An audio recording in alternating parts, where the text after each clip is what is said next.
Rain, go away, come and did another day.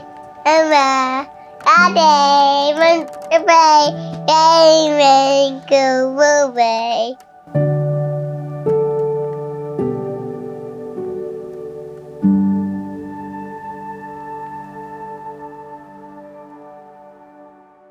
Hi everyone, welcome back to the garden where the weather is absolutely the weather's not glorious, it's absolutely grim today.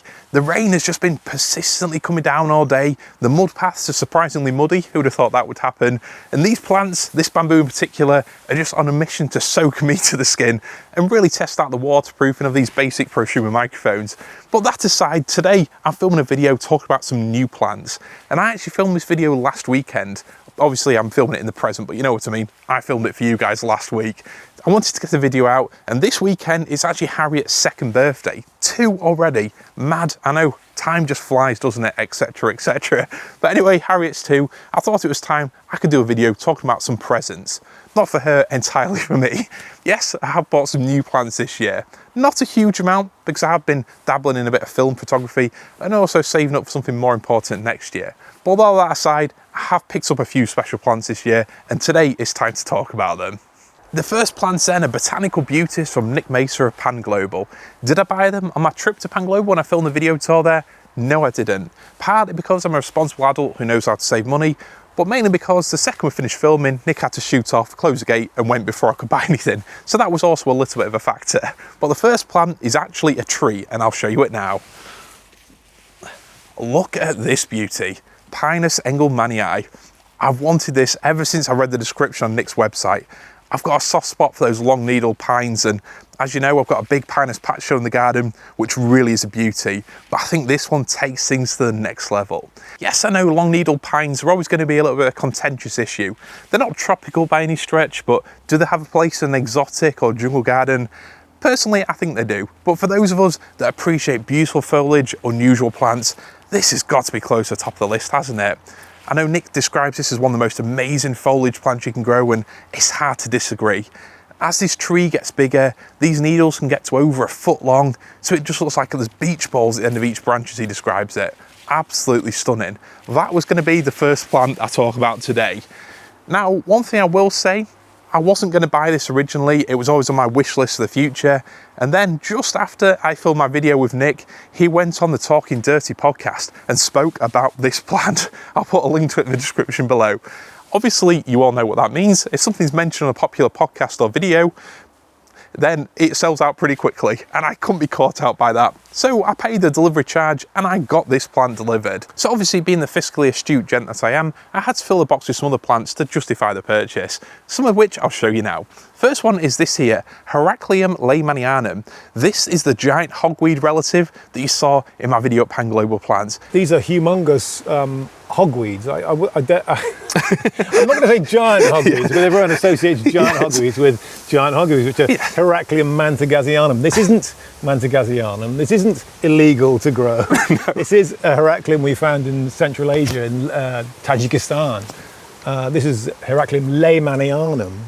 And there we go. If you're worried about the leaf and sap, you know, look, sun, beam down on me. It doesn't do anything to me. No. I've never heard of it doing anything to anyone else. I have seen it spoken about as a plant that doesn't have phytotoxic sap, and that is my experience. So I've got no problem with growing this beast. No. These were looking incredible a few weeks ago with their beautiful white flowers. Yeah. They do go over, but still, even then, look, the presence of these things is big. Absolutely monstrous. I've really got a thing for the most bizarre and giant forms of perennials, grasses, that kind of thing. And when I saw this, even though it flopped over a little bit when I saw it, it really is a monster. 3 meters high, like a giant hogweed, but hopefully without the burning sap and the associated effects. This, I'm really looking forward to growing. Potentially, if one of my roses doesn't look too great over at the sunny end of the garden, this might just be replacing it, we'll see. So I'll be looking after this over winter and finding a spot for it in spring. But what have I got next? Well, let me do a bit of juggling. First off, we've got this here, Iris confusa. Now, this is a plant which really appreciates a shady spot, perfect for my jungle garden here. Hardy, a great understory, mid-story type plant. This is something I've seen everywhere. Yes, it was at Pan Global, a beautiful comfort there, but then I've seen it at Marks. I think they've got it at the Secret Garden of Lau. I think Shane Bilson's got it. Everyone's got it. It's a gorgeous plant, and one that should have been grown here for quite a while now.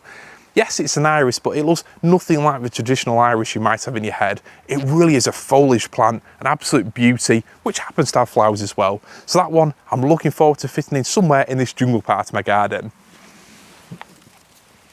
And the next one, as part of this very professional show and tell, is this Watsonia.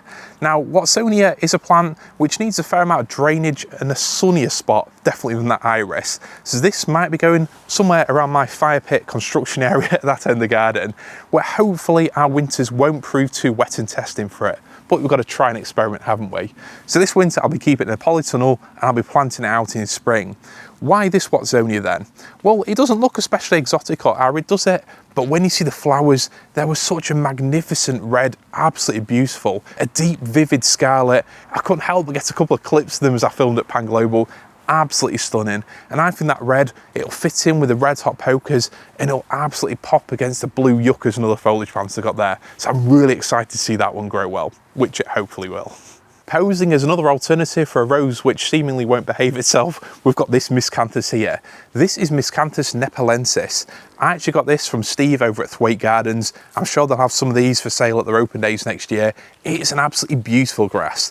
I do like Miscanthus, and most of mine tend to be the larger ones, but at that end of the garden, where things are sunnier and more free draining, I do enjoy seeing the flowing smaller grasses, Festuca glauca, Stipa tenuissima, and I think this Miscanthus, when you see this, I mean, admittedly, it's probably a bit wet and bedraggled today, but that on an autumn day with the sunlight behind it, absolutely stunning, really does look beautiful.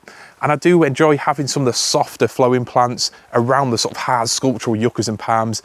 I think grasses like this really are key to softening your garden down. And that's something that which Nick spoke about in my video at Pan Global Plants. So those are some of the plants I bought recently. Not many I know, but some exciting beauties in there. I really am looking forward to seeing them flourish and grow. I have also bought some bulbs this year, a load of Narcissus actaea, which are planted in the grass area close to the house. And I really am looking forward to seeing those glorious little flowers and that beautiful scent in spring.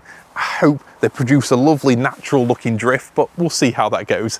I planted them about 6 or 7 weeks ago, something like that, so got them in nice and early, so hopefully they'll make quite an early showing. You will be seeing more of that part of the garden very soon, as next year I really want to focus more on not just going to visit gardens, but my journey here, how I'm transforming the garden, the highs, the lows, the seasonal interest and everything that comes with it.